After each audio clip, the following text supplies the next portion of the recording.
I thank honourable members for their contributions, and in particular I thank the government for their support of the inquiry, and indeed I assume from the opposition's comments that they're also in support, so I thank members for that. Just to be clear, I do just want to touch on some of the themes that the Honourable Frank Pangello raised. It's certainly not my view that this is the only cause of the housing crisis. I don't think anyone has suggested that. My reason for proposing this inquiry is that it may be playing a role. And indeed, I asked my office on the 21st of January to look at the number of properties that were listed on the long-term rental market on websites like realestate.com, and to compare those to the number of properties that were listed on short-stay accommodation like Airbnb. Now, the results of that were, I think, quite disturbing, Mr. President. What they found was that there were only 2,524 properties listed as long-term rental on that date.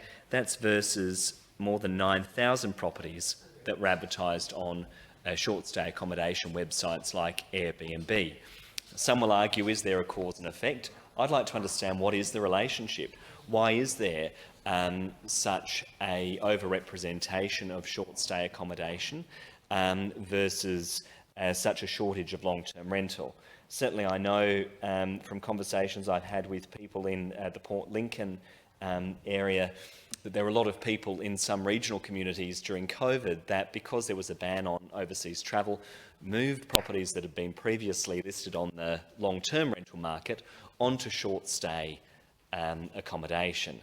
And indeed, my office found that the issue is much more pronounced in terms of the disparity between long-term rentals and short-stay accommodation in some regional areas. So, for instance, on the Fleurieu South Coast, there were more than 1,000 properties listed on short-stay platforms during the period that we examined, versus just 19 long-term rentals in that area. So I'm really keen to look at these factors and look at what can be done. I'll certainly go into any committee with an open mind in terms of looking at what options there are. I'm very keen to hear from key players. Obviously, the Honourable Frank Pangello has referenced an article in today's paper by Jamie McClurg. Thanks to the Honourable Member, I no longer have to read the article.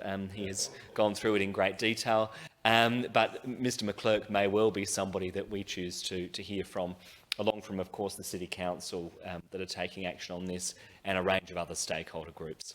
So I thank members for their support and look forward to being able to sink my teeth into this this year. I think it's a really interesting area and one that's worthy of parliamentary inquiry. So the question is that the motion in the name of the Honourable Mr Sims be agreed to. Those of the question say aye. Aye. Against say no, the ayes have it. Honourable Mr Sims.